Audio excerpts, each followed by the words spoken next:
یہ آپ کو پڑھاتے ٹائم بھی میں نے سمجھایا تھا کہ کسی مصلحت کی وجہ سے خاموش ہوں، ورنہ کیا بات کرنا مجھے نہیں آتی ہے، جواب دینا مجھے نہیں آتا، تو اسے میری کمزوری مت سمجھو، ورنہ ایسا نہیں ہے کہ مجھے بات کا جواب دینا نہیں آتا ہے، کیا ہے کہ میں کسی وجہ سے جواب نہیں دے رہا ہوں، اس لیے اسے میری کمزوری مت سمجھو، ورنہ کسی بات کا جواب ایسا نہیں ہے کہ مجھے بات کا جواب دینا نہیں آتا ہے۔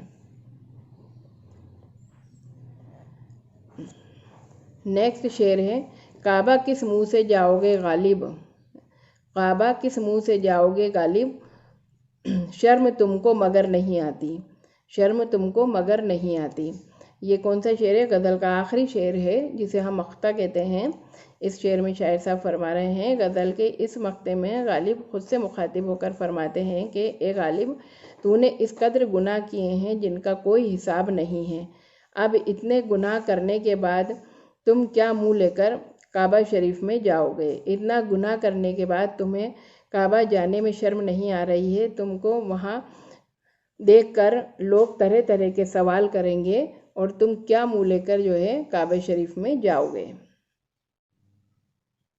چلیے اب ہم اس غزل کے سوال جواب کریں گے۔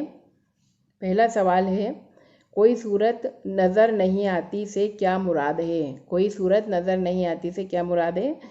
اس مصرعے میں جواب لکھیے۔ اس مصرعے سے شاعر کی مراد ہے کہ کامیابی حاصل کرنے کی کوئی تدبیر، کوئی راستہ اور کوئی راہ نظر نہیں آ رہی ہے، مطلب وہ کامیاب ہو پائے گا یا نہیں ہو پائے گا، اس کا کوئی راستہ، کوئی صورت، کوئی تدبیر نظر نہیں آ رہی ہے۔ مطلب یہ کہ کامیابی حاصل کرنے کی کوئی صورت نظر نہیں آنا ہی کیا ہے، اس شعر کا کچھ سوال کا جواب ہے۔ کوئی صورت نظر نہیں آنے کا مطلب ہے کہ کامیابی حاصل کرنے کا کوئی راستہ نظر نہیں آنا۔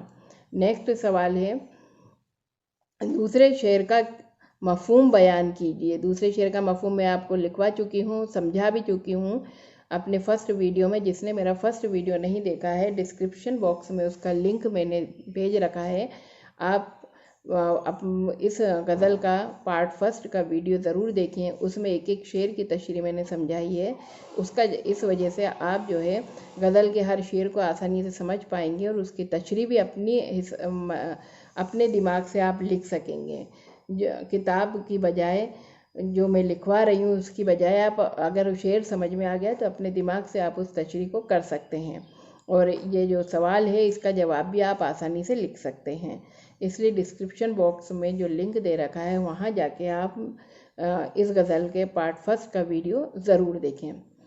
اس کا جواب لکھیے۔ دوسرے شعر کا مفہوم یہ ہے کہ ہم کو معلوم ہے کہ موت کا ایک دن مقرر ہے، لیکن اس کے باوجود ہم رات بھر نیند کیوں نہیں آ رہی ہے؟ اس کی وجہ صرف یہ ہے کہ ہم نے محبت کا روگ پال لیا ہے اور اسی بے چینی کی وجہ سے نیند آنکھوں سے دور ہو گئی ہے۔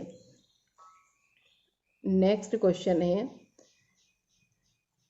کعبہ جانے سے شاعر کو شرم کیوں آتی ہے؟ کعبہ جانے سے شاعر کو شرم کیوں آتی ہے؟ جواب لکھیے۔